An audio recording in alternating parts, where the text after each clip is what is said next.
Selamat malam, selamat hari Sabat bagi yang merayakannya.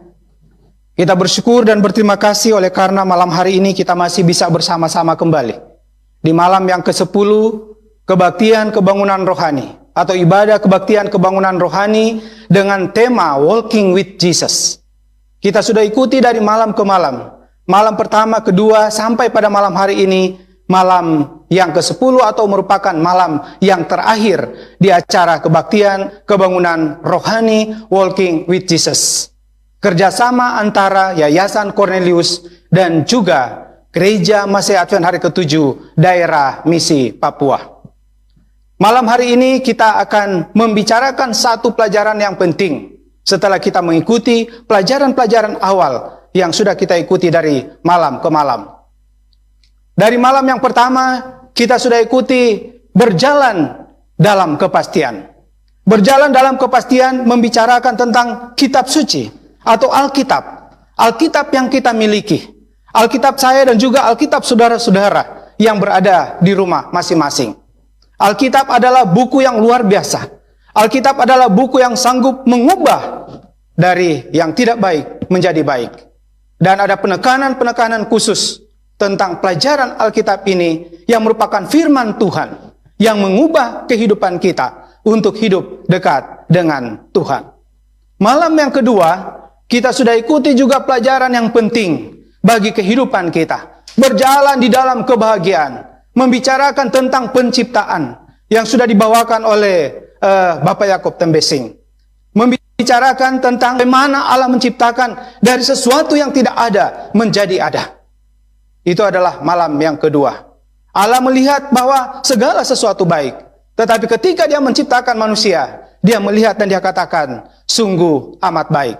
Jadi saya dan saudara adalah hasil ciptaan Allah. Dan kita adalah ciptaan yang mulia. Karena Allah mengatakan, sungguh amat baik ketika dia menciptakan manusia. Di malam yang ketiga, kita juga sudah mengikuti satu pelajaran yang penting bagi kehidupan kita. Berjalan dalam kekuatan. Berbicara tentang penebusan. Penebusan Yesus Kristus. Dia datang pada kali yang pertama. Dilahirkan sebagai seorang bayi. Bertumbuh dan menjadi besar. Di usia yang kurang lebih 30. Dia memulaikan pelayanannya. Dan dia tutup kehidupannya di atas dunia ini dengan penebusan. Yang menjadi tujuan utama. Dia datang di atas dunia ini. Dia menjadi penebus. Dia terlahir sebagai manusia. Dan dia menderita hanya oleh karena dosa saya dan juga dosa saudara-saudara.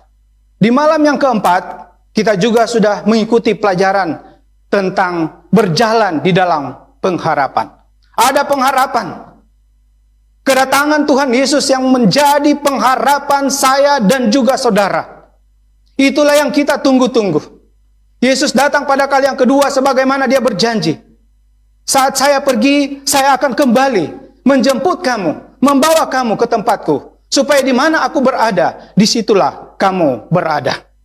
Luar biasa, janji yang sangat luar biasa. Yesus berikan bagi saya dan juga bagi saudara. Itulah yang menjadi tempat tujuan akhir kita. Yesus datang pada kali yang kedua. Saya sangat merinduinya, dan saya pastikan saudara juga sangat merindukan akan hal itu. Malam yang kelima kita sudah berbicara juga tentang berjalan di dalam kebenaran. Dibawakan oleh Pendeta Samuel Tamalea. Perpuluhan dan persembahan penting. Ya, yang menguji kesetiaan kita kepada Tuhan. Lewat apa yang Tuhan minta sebagai miliknya. Perpuluhan adalah milik Tuhan. Sementara persembahan adalah bagian daripada ucapan syukur kita. Untuk setiap kehidupan dan setiap berkat yang Tuhan berikan untuk kita. Di malam yang keenam, berjalan di dalam pengetahuan hukum Allah. Bayangkan kalau kita hidup di satu tempat tidak ada hukum. Bayangkan kalau kita hidup di satu tempat di mana tidak ada aturan. Itu sangat-sangat luar biasa kehidupan itu. Siapa yang kuat, dia yang menang. Tetapi karena ada hukum, maka semua berjalan lewat aturan atau lewat hukum yang sudah ditetapkan. Dan kita dapatkan bahwa hukum Allah itu ada dan tinggal di atas bumi ini, mengatur semua liku kehidupan manusia. Malam yang ketujuh, kita belajar satu pelajaran yang tidak kalah pentingnya juga. Berjalan di dalam kesetiaan.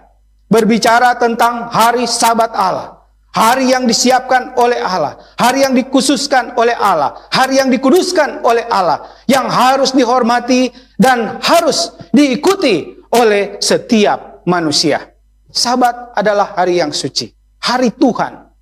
Allah meminta supaya kita mengkuduskannya. Kita menyendirikan hari itu dalam kehidupan kita. Dan kita lakukan untuk kemuliaan bagi nama Tuhan.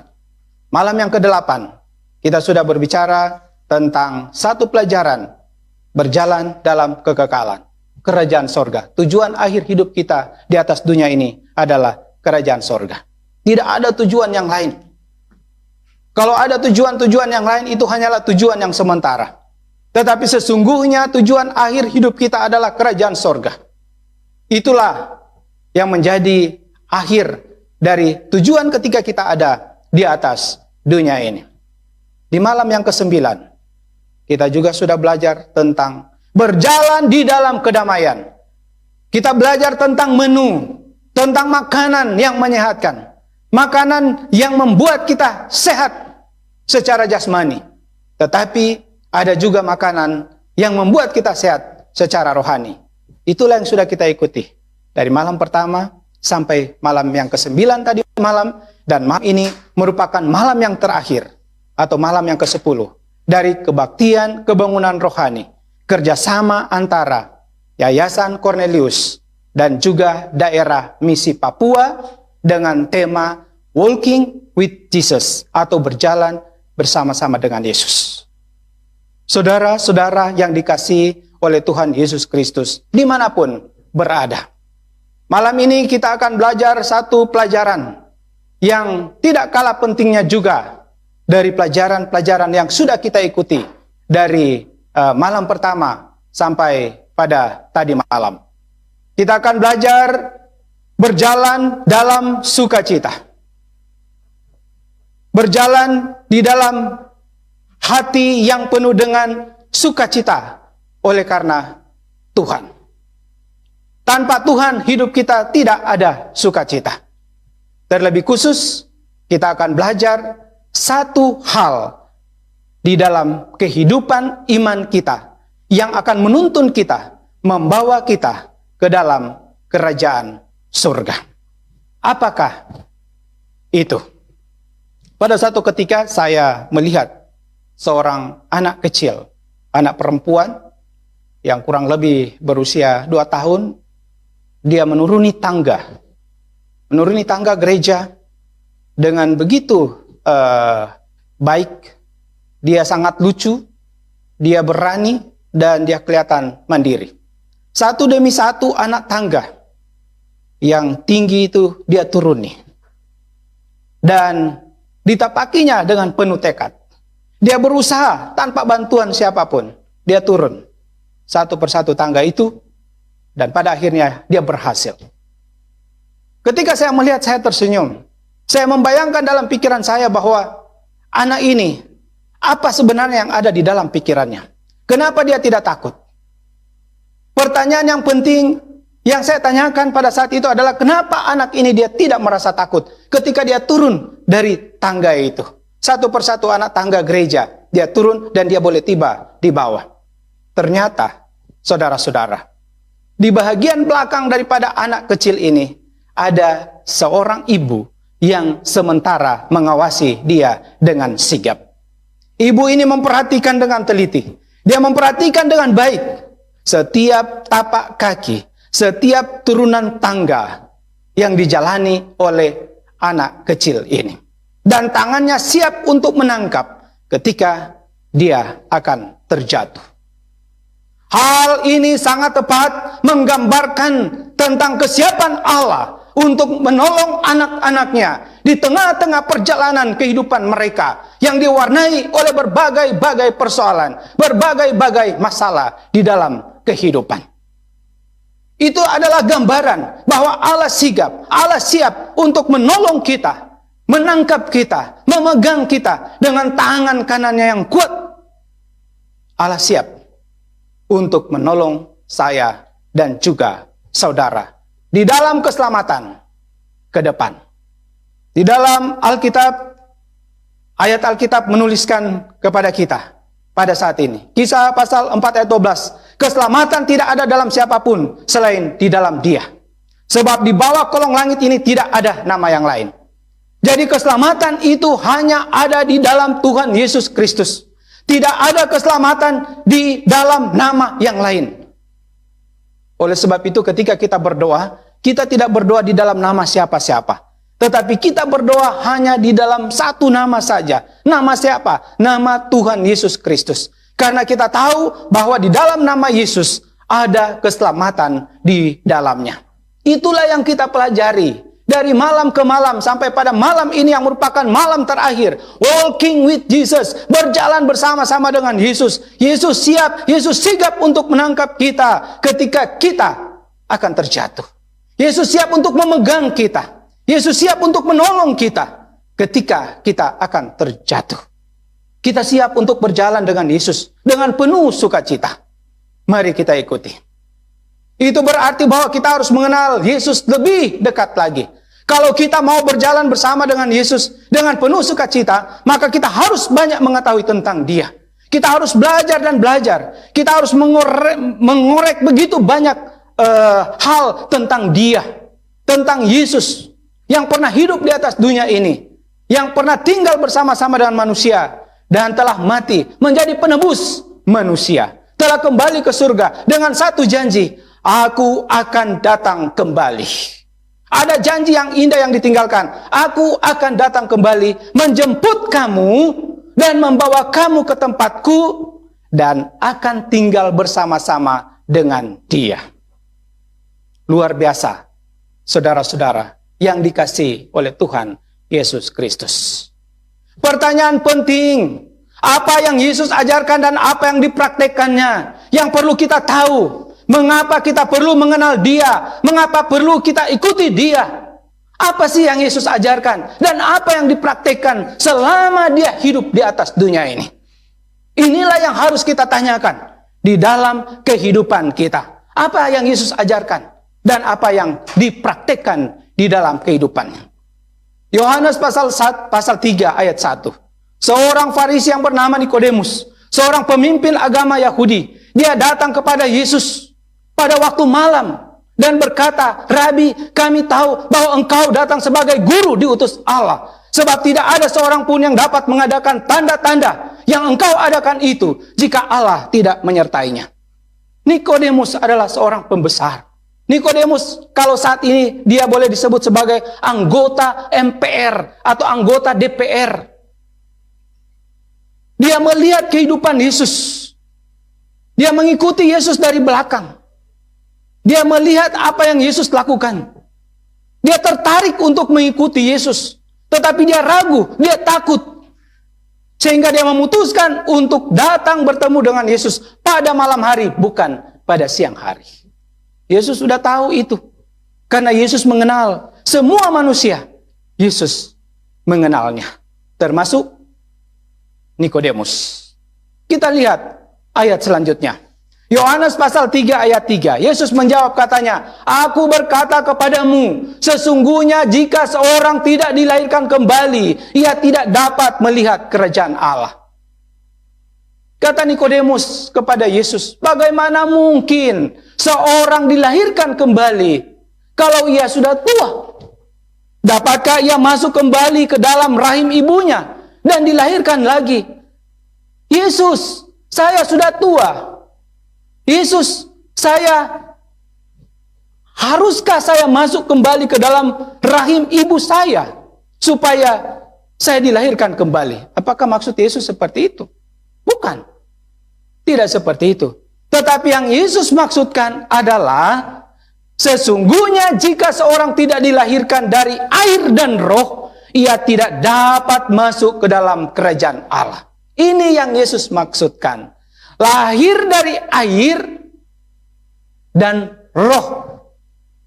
Lahir dalam air berarti dia harus masuk ke dalam air, dan roh berarti dia harus berubah dari kehidupan yang jahat pada kehidupan yang baik. Dari kehidupan yang tidak benar menjadi kehidupan yang benar. Itu maksud Yesus ketika dia berbicara kepada Nikodemus. Yohanes pasal 3 ayat 7, jangan engkau heran karena aku berkata kepadamu, kamu harus dilahirkan kembali. Harus dilahirkan kembali. Jikalau kamu mengasihi aku, kamu akan menuruti segala perintahku. Yohanes pasal 14 ayat 15. Kalau kamu mengasihi Tuhan, maka kamu harus mengikuti perintah Tuhan. Saya dan juga saudara-saudara. Ayat Alkitab ini bukan hanya ditujukan kepada satu orang atau pada kaum tertentu, tetapi ayat Alkitab ini ditujukan kepada semua orang. Ditujukan kepada semua manusia dari berbagai penjuru bumi. Bukan ditujukan kepada orang-orang yang hidup di zaman Yesus, tetapi ditujukan kepada orang-orang yang hidup sesudah zaman Yesus, bahkan sampai pada saat ini. Jadi, firman Tuhan itu masih tetap relevan sampai pada saat ini. Ini firman Tuhan, ini Alkitab. Alkitabnya kita. Alkitab yang saya pegang sama dengan Alkitab yang saudara-saudara pegang di rumah. Jadi, ayat-ayat yang kita lihat, ayat-ayat yang kita baca, sama dengan ayat yang ditulis di dalam Alkitab yang saudara miliki. Jadi jangan ragu, ketika mengikuti kebaktian kebangunan rohani ini, saudara bisa membuat keputusan yang penting dalam kehidupan saudara. Ketika saudara belum mengikuti apa yang Yesus perintahkan, ikuti dulu KKR pada malam ini. Dan buat keputusan yang penting untuk kehidupan selanjutnya. Yakobus pasal 2 ayat 17, demikian juga halnya dengan iman. Jika iman itu tidak disertai perbuatan, maka iman itu pada hakikatnya adalah mati. Kalau kita hanya berbicara, saya mengasihi Yesus. Saya lihat di jalan-jalan, ada orang pakai pakaian. Di pakaiannya ada tertempel tulisan besar, I love Jesus. I love Jesus. Saya cinta Yesus. Tetapi, dalam satu kesempatan, sementara dia memakai baju itu, kata-kata makian muncul dari mulutnya. Teriakan-teriakan muncul dari mulutnya. Berkelahi dan lain-lain. Ya, ayat Alkitab ini mengingatkan kita bahwa kalau kita memiliki iman kepada Yesus, kita harus memiliki sifat, sikap, dan tabiat sama seperti Yesus. Kehidupan kita hanyalah sementara. Yakobus pasal 2 ayat 24, jadi jika kamu melihat bahwa manusia dibenarkan karena perbuatan-perbuatannya dan bukan hanya karena iman. Jadi iman dan perbuatan harus jalan sama-sama. Iman dan perbuatan ibarat rel kereta api, tidak bertemu, tetapi tanpa satu. Kalau tidak ada perbuatan, iman mati. Kalau tidak ada iman, perbuatan juga tidak berguna. Sama dengan rel kereta api. Kalau cuma setengah, kereta apinya tidak bisa jalan. Jadi dia tidak pernah ketemu, namun kereta api itu bisa berjalan. Sama seperti itu gambarannya. Harus ada. Kalau ada iman, ada perbuatan. Ada perbuatan berarti ada iman. Tunjukkan perbuatan-perbuatanmu karena kamu beriman. Tunjukkan imanmu lewat perbuatan-perbuatan kamu. Matius 3 ayat 14. Tetapi Yohanes mencegah dia, katanya, akulah yang perlu dibaptis olehmu dan engkau yang datang kepadaku. Aku yang perlu dibaptis olehmu. Tetapi Yesus menjawab, katanya, biarlah hal itu terjadi, karena demikian sepatutnya kita menggenapkan seluruh kehendak Allah. Dan Yohanes pun menurutinya. Oh saudara-saudaraku, ternyata Yesus dibaptis bukan karena dia berdosa. Yesus dibaptis bukan karena dia adalah seorang pendosa seperti kita. Tetapi Yesus dibaptis untuk meninggalkan teladan, meninggalkan sesuatu yang baik yang akan kita ikuti. Luar biasa. Yesus bilang, biarlah, karena itu adalah kehendak Allah. Baptisan itu kehendak Allah. Perubahan kehidupan Tuhan mau. Sesudah dibaptis, Yesus keluar dari air. Dan pada waktu itu juga langit terbuka. Dan dia melihat roh Allah seperti burung merpati turun ke atasnya. Lalu terdengarlah suara dari surga mengatakan, inilah anakku yang kukasihi, kepadanya lah aku berkenan. Saudara lihat, ada berapa hal yang terjadi ketika kita dibaptis. Sama seperti Yesus. Ketika kita dibaptis, maka Ada suara dari surga mengatakan, inilah anakku yang kukasihi. Ada Roh Kudus yang turun kepada kita juga. Mengubah kehidupan kita. Karena kita dibaptis. Karena kita menerima Yesus sebagai juru selamat kehidupan kita. Ini penting. Menurut Alkitab, berapa cara baptisan dan bagaimana Yesus dibaptiskan? Tadi kita sudah lihat, kita sudah ikuti bahwa Yesus dibaptiskan dengan cara dimasukkan ke dalam air. Dia dibaptis oleh Yohanes Pembaptis. Mereka terjadi percakapan. Yohanes bilang, saya yang perlu engkau baptis. Tapi Yesus bilang, baptis saya karena itu adalah kehendak Allah. Contoh, Yesus menjadi patron. Yesus menjadi contoh bagi kehidupan saya dan juga kehidupan saudara. Efesus 4 ayat 5, satu Tuhan, satu iman, satu baptisan. Jadi tidak ada cara baptisan yang lain selain baptisan sama seperti Yesus Kristus. Dimasukkan ke dalam air. Dimasukkan ke dalam air. Air yang banyak, masuk, dia keluar dari air. Saudara-saudara, sesudah dibaptis, Yesus segera keluar dari air. Yesus keluar dari air. Apa arti kata baptisan? Kita lihat kata baptisan itu. Kata baptisan itu artinya dimasukkan ke dalam air, dibenamkan, diliputi oleh air, dicemplungkan, dicelupkan, dibasuh, dimandikan. Artinya semua basah masuk ke dalam air. Itu baptismo.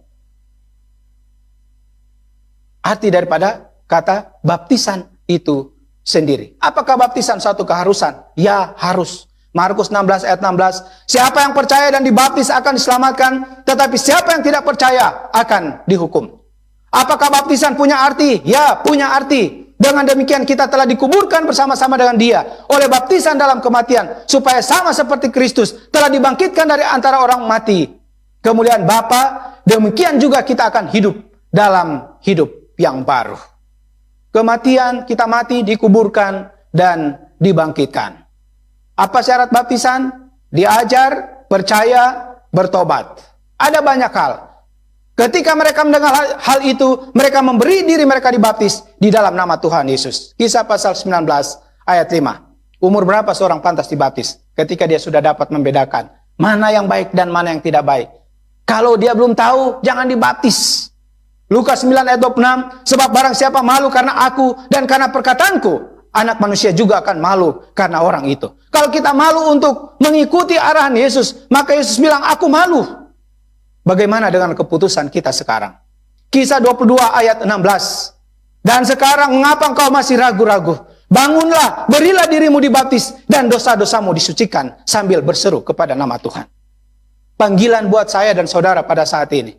Kalau kita ragu, kalau kita malu, Yesus juga akan malu. Saat dia datang pada kali yang kedua, dia tidak mengakui kita.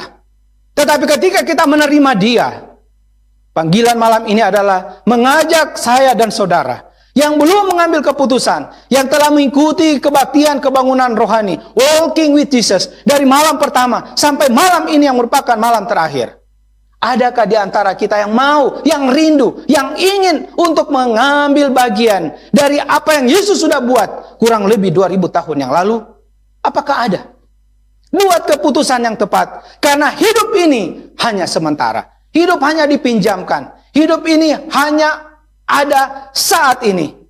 Dan ketika waktunya tiba, kita akan beristirahat. Tinggal menunggu Yesus datang pada kali yang kedua. Dengan apa yang akan kita terima. Dan yang akan kita terima, upaya yang akan kita terima, apa yang kita sudah hidupkan di dalam kehidupan kita. Saudara-saudara yang dikasihi oleh Tuhan Yesus Kristus, apa yang engkau takuti pada saat ini? Sebab itu apakah yang akan kita katakan tentang semuanya itu? Jika Allah ada di pihak kita, siapa yang akan melawan kita? Jika Allah ada di pihak kita, siapa yang akan melawan kita? Ia yang tidak menyayangkan anaknya sendiri, tetapi yang menyerahkannya bagi kita semua. Bagaimanakah mungkin ia tidak mengaruniakan segala sesuatu kepada kita? Apakah kita malu? Mungkin kita malu. Tetapi Alkitab katakan, kalau kita malu, maka Yesus juga malu untuk menerima kita. Kita punya pengharapan. Pengharapan kemana? Pengharapan ke surga. Ingat apa yang Yesus lakukan bagi kita. Daging Yesus tercabik-cabik. Apalagi darahnya berhamburan. Darahnya berhamburan karena kita. Apalagi mahkota surga ganti duri. Dia punya mahkota kemuliaan, tetapi dia turun ke dunia, digantikan dengan mahkota duri. Apalagi yang Yesus sudah buat? Kekekalan diganti dengan kalender. Dia hidup kekal di sorga.